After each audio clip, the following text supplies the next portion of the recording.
મંત્ર જાપનો લાભ ક્યારે નથી મળતો? જય શ્રી કૃષ્ણ. મંત્ર એ દેવતાઓ સાથે જોડાવાનો, પ્રકૃતિ સાથે જોડાવાનો સૌથી મોટો અને શ્રેષ્ઠ રસ્તો છે. કારણ કે એ ધ્વનિશાસ્ત્રનું મિશ્રણ છે, જેનો જપ કરીને તમે પણ ભગવાન સાથે જોડાવાનું શરૂ કરો છો. પરંતુ મંત્રો ક્યારે કામ નથી કરતા? જ્યારે મંત્રનો યોગ્ય ભાવનાથી કે શ્રદ્ધાથી પાઠ ન કરવામાં આવે ત્યારે મંત્રો કામ નથી કરતા. સામાન્ય મનુષ્યનું પોતાના મન ઉપર સંપૂર્ણ નિયંત્રણ નથી હોતું. એવો મનુષ્ય જે સંપૂર્ણ નિયંત્રણમાં નથી, તે સૌથી મોટી ભૂલ કરે છે મંત્રોની ગણતરી કરવામાં.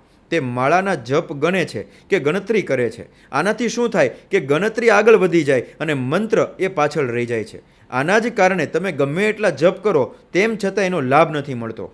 એટલા માટે જો તમે મંત્રો દ્વારા લાભ મેળવવા માંગતા હોય તો હવે પછીથી મંત્ર જપ ગણતરી વગર જ કરજો. એ ખૂબ જ સારી રીત છે. જય શ્રી કૃષ્ણ.